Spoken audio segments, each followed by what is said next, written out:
Kirawa, an agrarian border town in Gwaza local government area of Borno State, was thrown into panic on Saturday night after suspected Boko Haram terrorists invaded and kidnapped a young schoolgirl.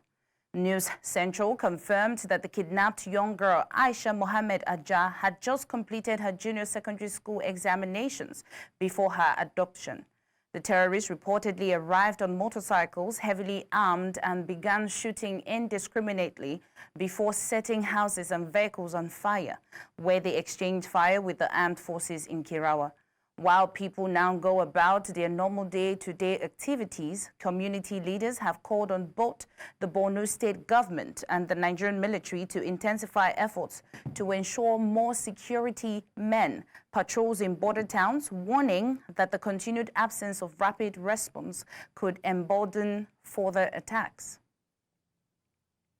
Security expert Dickson Osajie joins us now for more on this developing story in Borno State.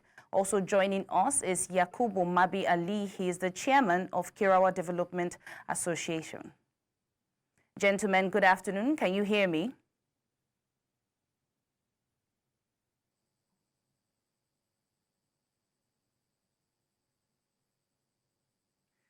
If you can hear me, gentlemen, please can you unmute?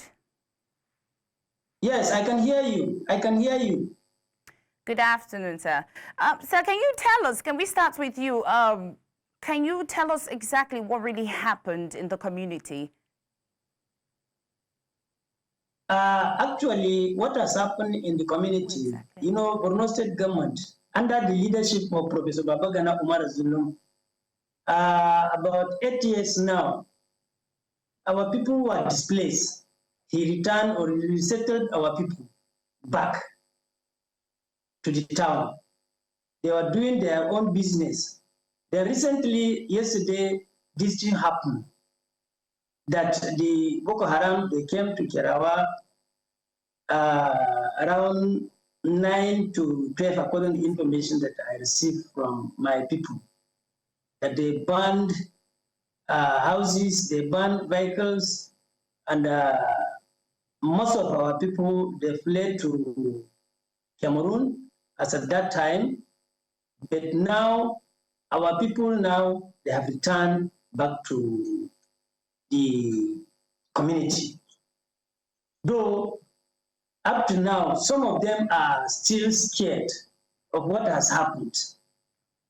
It seems to us they are now trying to sabotage the effort of Borno State Government that he is doing. So, to at least to make our people understand that this situation, government will control it, we are pleading to the federal government so that, you know, presently in Kirawa, we have joint task force.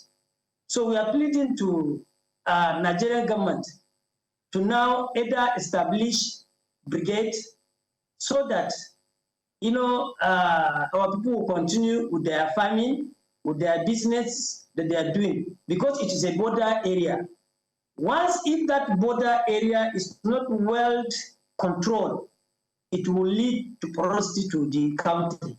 That is why we are now pleading on behalf of my people to now establish a brigade so that if our militaries are there, you know, all these type of things, they will control it and our people will continue with their normal business. And most of our people are farmers. They will continue going to their farms.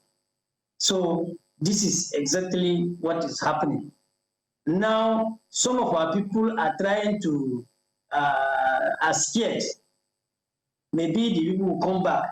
So that is the situation now.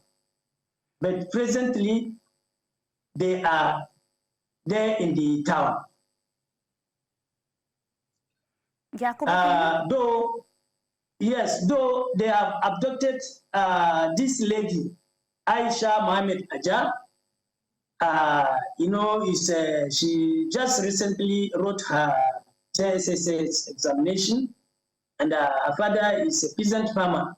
So we are pleading to federal government, state government, philanthropists, and whoever that can come to the aid of our people so that to rescue this lady.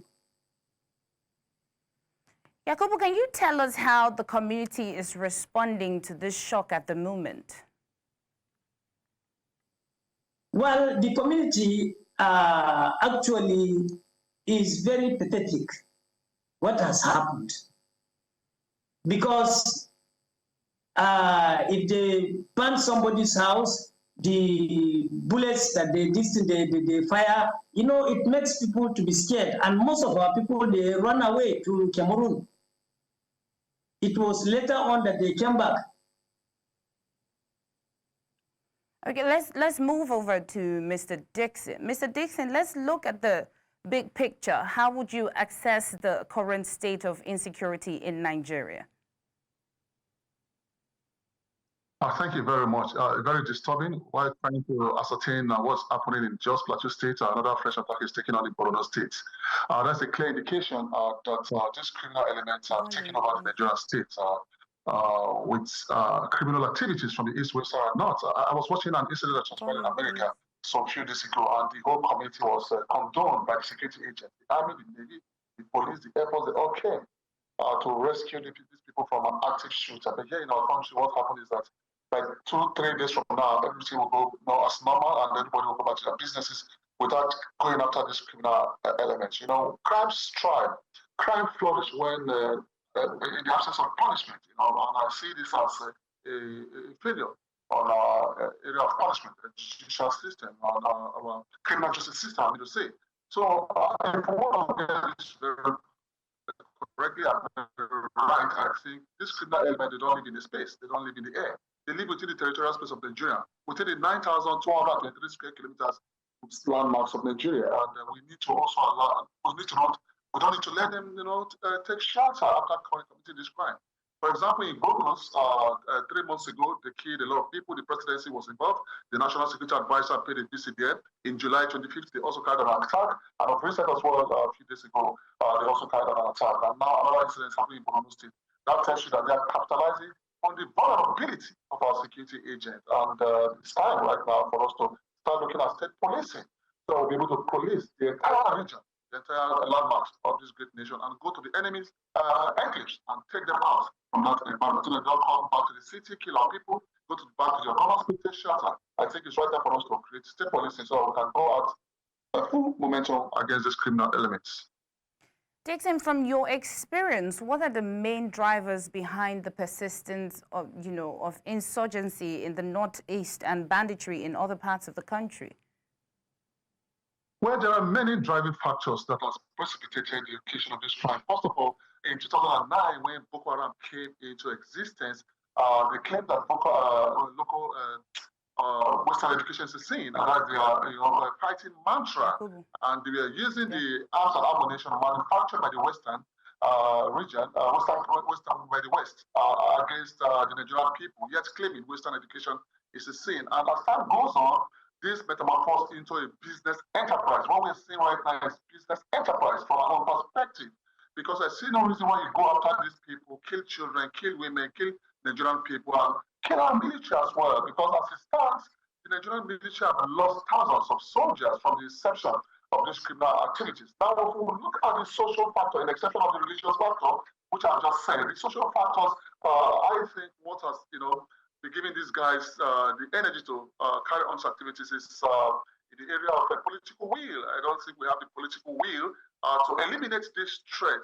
And 2027 election is coming.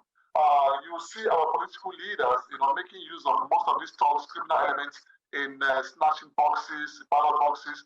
And when you engage criminal elements or thugs in an election period, that tells you that you're satisfying crime. So at the end of election, most of these guys, what they do is that they go back to criminal act because they believe that our leaders can use them, to disorganize election. That means crime is okay. So in a section of the political will, for example, we talk about economic will, the unemployment. What has been giving Boko Haram the momentum to stand our military is their fighters.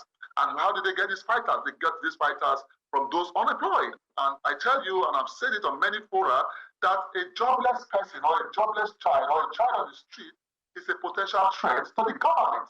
So the government is not even looking at area of unemployment because most of these people are very weak to withstand the hardship of this great country. And when Boko Haram sees this vulnerability, they capitalize on this vulnerability and ensure that they get these fighters to come and fight our people. That is in the area of unemployment. And another area I can see is that land grabbing and also territory grabbing. Most of these guys just believe that, okay, a certain region don't deserve to be in this space, let's go and wipe them out. But in conclusion, I can tell you for free that the driving factors and the political factors, the social factors are smaller because our government can tell you as well, they are not upholding the social contract between them and the citizens.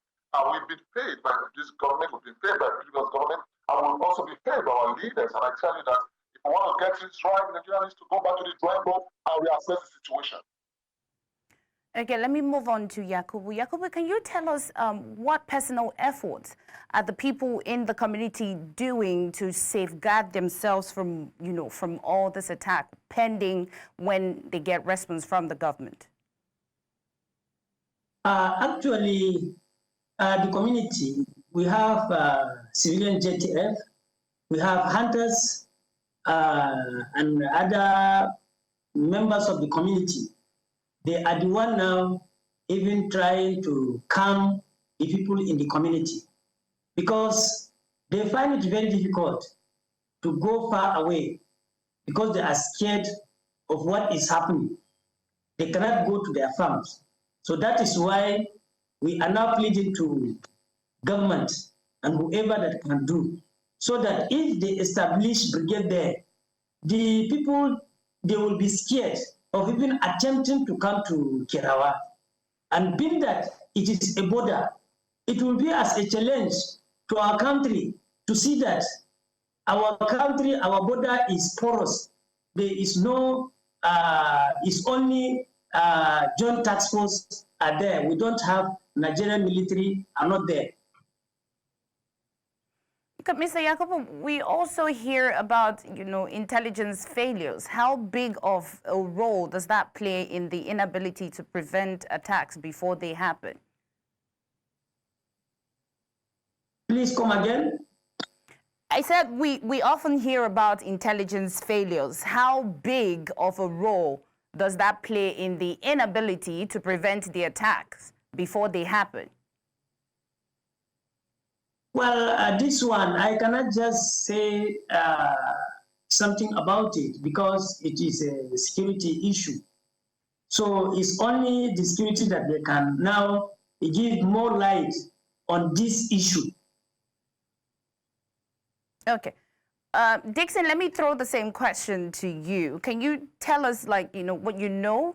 We've heard about the intelligence failure. How big of that, can he play a role in the inability to prevent attacks before they happen?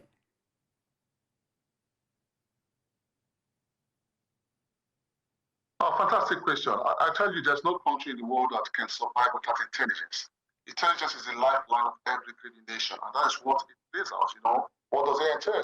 Getting information from the enemy camps, trying to ascertain the enemy's plan, when they want to plan, when are they taking out, when are they trying to, carry out the attack, the time, the place, where. That has to deal with our technological factors, whereby we'll be able to, go after them to forestall their plans. But I tell you of late that our people, our military are suffering from intelligence gathering, and most of this community don't want to give our security agents intelligence anymore because there was a time where a community was ravaged by Boko Haram simply because they claimed that those communities were passing information to our security agents. And when Boko Haram came to that community to, attack everywhere, the military or the police were not there to save them. So now these guys, they feel comfortable in the hands of most of these criminal elements because they don't want to, be killed in the area of passing information. And that's why the Nigerian government also needs to look within, because as it stands, the military, the police, other security agents have been infiltrated by these criminal elements in the essence of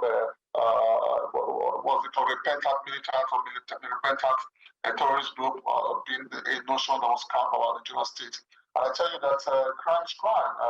Killing a Nigerian or killing any person, there's no room for repentance. You must pay the full wrath of the law. So for us to get intelligence properly, the National Intelligence Agency, the DSS, and other intelligence networks within the Nigerian state needs to come together and have an effective command control center.